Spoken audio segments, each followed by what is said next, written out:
Hi everyone. So let's begin the MCQ solutions for the chapter Coordinate Geometry. It is the sixth chapter, right? That means we are on to the sixth day of the MCQs, right? And I hope that आप सभी MCQs की daily practice कर रहे हैं because देखो जब हम मैं MCQs daily post कर रही हूँ, what is the aim for that? उसका ये reason है कि आप daily एक chapter उठाओ, उसके MCQs practice करो. उससे होगा क्या कि आपका वो चैप्टर अगर आपने तैयारी कर ली है तो यू विल बी कॉन्फिडेंट. लेकिन अगर आपने उसकी प्रैक्टिस नहीं करी अभी तक, you will get to brush the chapter.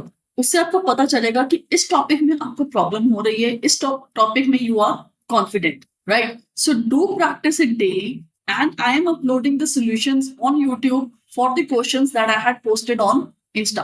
But अगर पूरा पीडीएफ चाहिए, you can always click on my TG link. वहां पे हर चैप्टर के एमसीक्यूज के PDF I am uploading on a daily basis and every PDF has around 25 to 30 questions from the last 3 to 5 years. Okay, so let's begin. First question. The shortest distance in units of the point 2, 3 from y-axis. Okay, यहाँ पे I will just quickly make a Cartesian plane. The point they have said is 2, 3. Right, that means ये point है हमारा, let it be P, जिसके coordinates हैं 2 and 3. अब उन्होंने कहा है the shortest distance from the y-axis, right? Shortest distance का मतलब it is this length and ये कितनी length है? अगर आप यहाँ पे देखो और x-axis पे देखो, this is 2 units, right? And here we got our answer that is 2 units. देखो अब यहाँ पे उन्होंने y-axis कहा था, यही अगर उन्होंने किसी कोऑर्डिनेट से कहा होता तो हम उसमें डिस्टेंस फॉर्मूला लगाते, लेकिन उन्होंने एक्सिस से मांगा तो हम पॉइंट का लेंथ निकालेंगे डायरेक्टली. y एक्सिस से मांगा है तो x डिस्टेंस काम करेगा, x एक्सिस से कहेंगे तो y कंपोनेंट काम करेगा. Okay, and this question has been asked in the latest sample paper of 25. Okay, now moving on to the second question. The points -50, 50 and 04 are the vertices of a triangle which is um. अब इन्होंने हमसे क्या कहा है, यहाँ पे उन्होंने कहा है 3 वर्टिसेस दे दी और ये पूछा है कि किस तरह का ट्रायंगल है. देखो एमसीक्यू का क्वेश्चन है, ये कब आया था? इसी साल के मार्च के पेपर में सेट 2 में एग्जिस्ट करता, राइट? एमसीक्यू का क्वेश्चन है तो आपको 3 डिस्टेंसेस निकालने के लिए तो नहीं देंगे वो, राइट? सो इसमें समझदारी से आप क्या करो, ये हमने कार्टेशियन प्लेन बनाया, राइट? -50 एग्जिस्ट करेगा on the negative side of the X axis, +50 exist करेगा on the positive side of the X axis. Last coordinate है 04 जो यहाँ पे एग्जिस्ट करता है 04, right? Let's join all 3 of them. अब ये देखो यहाँ पे ये क्या है, 5 यूनिट्स की लेंथ है, 5 यूनिट्स की लेंथ है, यानी टोटल डिस्टेंस हमारा 10 यूनिट्स हो गया, right? I do not know what is the length of the slant sides, लेकिन मुझे इतना पता है कि ये हमारा सेंटर पॉइंट है और ये दोनों इक्विडिस्टेंट है, राइट? तो इसका मतलब ये आइसोसेलेस ट्रायंगल है, राइट? आइसोसेलेस क्यों है? बिकॉज ये 10 यूनिट्स है, राइट? ये डिस्टेंस हमारा 10 यूनिट्स नहीं है, so therefore it is an isosceles triangle. And इसी अंडरस्टैंडिंग पे we can actually mark our answer being an isosceles, right? Now moving on to question number 2. In the given figure, point PQR divides the line segment AB into 4 parts. ऐसा एक question NCERT में already exist करता है जिसमें वो हमसे हर point के coordinates मांगते हैं, राइट? लेकिन ये क्वेश्चन थोड़ा सा डिफरेंट है. उसी क्वेश्चन को यूज करते हुए इन्होंने एक वर्जन क्रिएट किया है. AB आर द पॉइंट्स जहां पे PQR उसको 4 इक्वल पार्ट्स में डिवाइड करते हैं, and that is what they have said in 4 equal parts. The point Q now divides PQ in the ratio.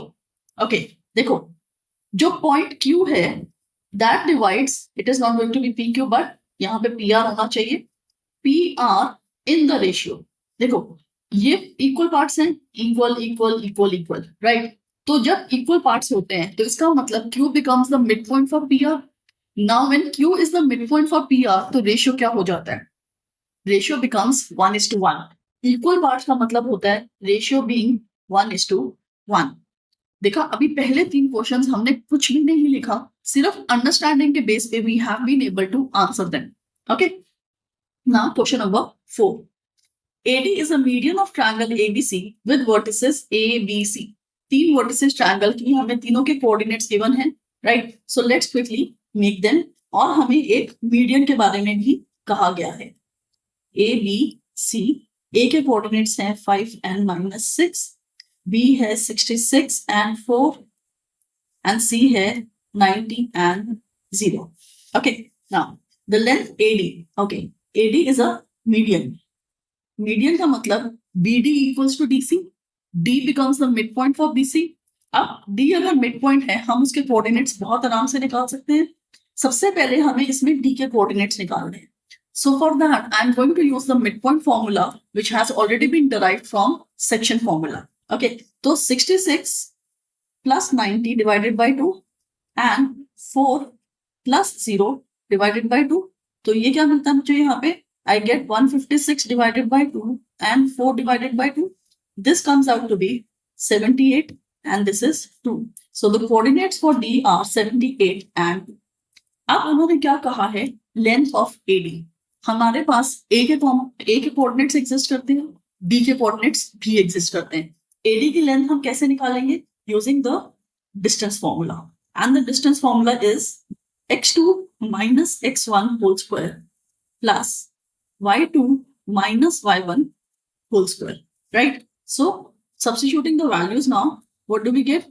78 minus 5 whole square plus 2 minus -6 whole square. यहाँ पे हमें मिलता है 73 स्क्वायर और यहाँ पे 2 minus -6 का मतलब 2 plus 6, that is 8. Right? So what do we get? We get 73 square as 5329 plus 64. Right? So that comes out to be square root of 5393.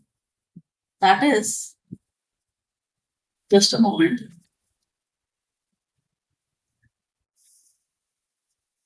Okay, so that is somewhere around.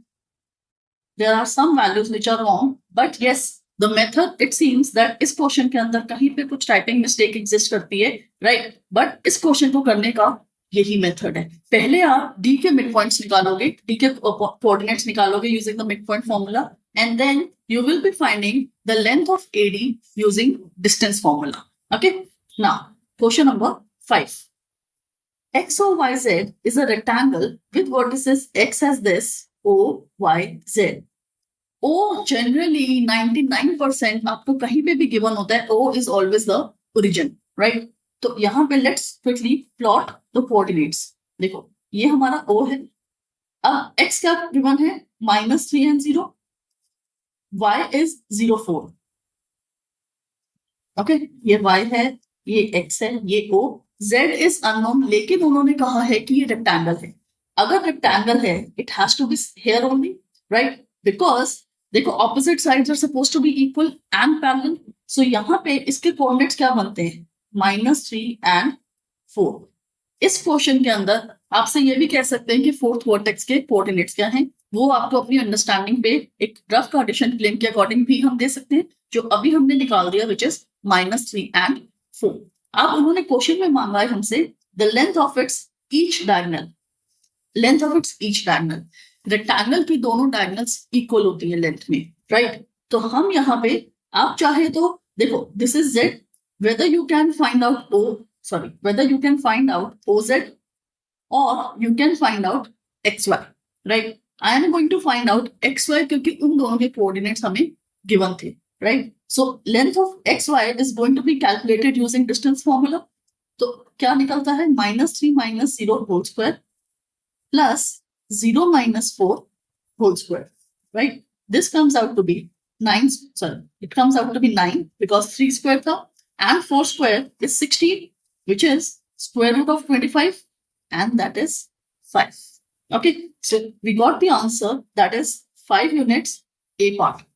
अब आप अगर OZ भी निकालोगे, you can just easily see it is -3 - 0 whole square plus 4 - 0 whole square, and yes, this also comes out to be 9 plus 16, which is 5. तो rectangle में आप चाहे OZ निकालो चाहे XY निकालो, यहाँ पे they are going to be same, लेकिन एक ही निकालने की जरूरत है। MCQ है, we are not suppose to show unnecessary things, and we are not supposed to waste our time also. Okay. Question number 6. The point on x-axis which is equidistant from the points this and this. अब उन्होंने कहा है x-axis पे एक point जो कि इन दोनों से equidistant है. So let's first make the figure. एक पॉइंट है 5 and -3. That means ये अगर 5 है और यहाँ अगर -3 है, so this is the point. Let it be A. And then we have got a point 4 and 2. So this is 4, this is 2. I'm just randomly making it. Okay. Now, if I happen to join them, अब उन्होंने कहा है कि ऐसा point on the x-axis which is equidistant from both of them, right? ये point हमने ले लिया P. Now they have said, oh sorry, it is not in between but somewhere else. Okay, so over here any points on the x-axis. इसके coordinates क्या होंगे? Let it be x, 0. Because x-axis पे है तो y component 0 होगा, right? ये P है. अब उन्होंने कहा है equidistant. That means PA is supposed to be equals to PB, right? So let's quickly find out PA के coordinates क्या बनेंगे? It is just a moment. Yeah, we have to find the distance. So 5 minus x whole square plus -3 minus 0 whole square under root equals now PB 4 minus x whole square plus 2 minus 0 whole square, right? Now squaring both sides तो हमारे square root cancel हो जाएंगे. So what are we left with? 5 minus x whole square. यहाँ पे हमेशा a minus b whole square की identity apply होती है. Okay, so we get 25 plus x square minus 10x minus 3 का whole square is plus 9. Similarly on the right hand side 4 minus x whole square में भी हमेशा whole square की identity apply होती है. Okay, so we get 16 plus x square minus 8x 2 square is 4. X square got cancelled from both the sides. So 25 plus 9 is 34. We get 34 minus 10x on the left and 16 plus 4, 20 minus 8x on the right. अब इधर हम subtract कर देंगे 34 minus 20 leaves us with 14 and on that side we get 2x. So x comes out to be 7 and hence the coordinates we have got for the point is 7, 0 because x-axis पे था तो coordinates आ गए 7, 0. See, यहाँ पे मैंने shortcut में किया है बट अगर MCQ में जब हम एग्जाम देंगे तो हम इससे और भी शॉर्ट में लिख सकते हैं. कई चीजें ऐसी हैं कैलकुलेशन जो we can do that mentally but since I was explaining here I had to write but I have still written to the minimal while explaining even. Okay, लेकिन अगर ये 2 मार्कर क्वेश्चन भी एग्जिस्ट करेगा इसमें थोड़ी सी extra और चीजें आएंगी in order to explain things in a better way. However the main concept stays the same. Right? Now, 7th question. The distance between the points. अब 2 points दिए, उन दोनों के बीच में सिर्फ distance मांगा है. एक basic सा distance formula है. Right? I picked up this question to be shown over here intentionally just because क्योंकि वहां पे जो coordinates है वो rational है. Right? So, distance निकालना है. We will apply the distance formula directly.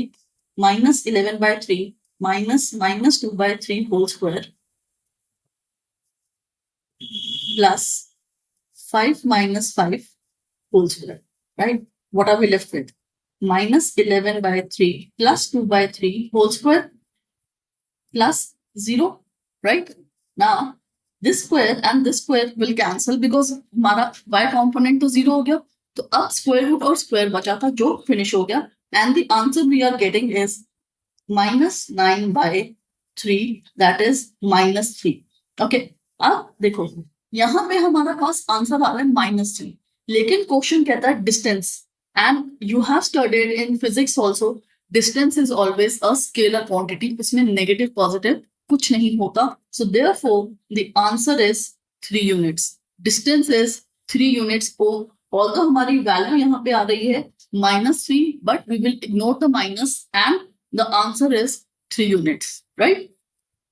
And now the last question. The coordinates of the point A, where AB is the diameter of the circle whose center is this and B is this. ये question बहुत common है coordinate का. जहां पे आपको एक circle given होता है, centre is O and we talk about a diameter.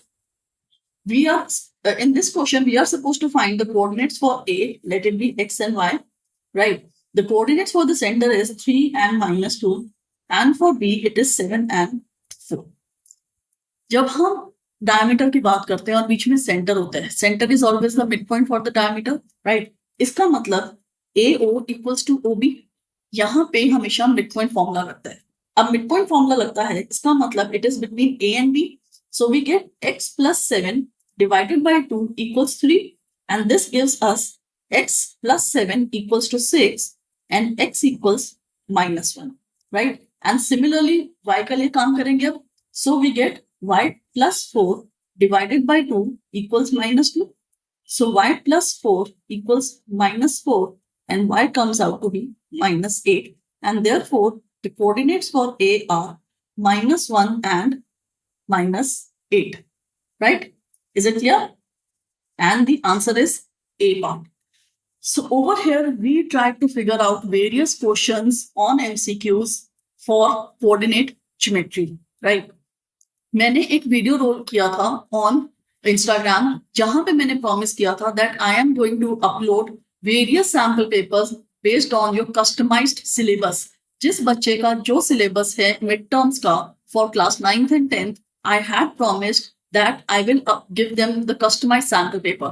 And now I have started sending the sample papers. So in case you watch this video within this week, starting 18th of August till 25th of August, and if you want a customized sample paper for you, you can comment me either on YouTube or on Insta on my channel, and you will get a customized sample paper for free, right? So happy learning.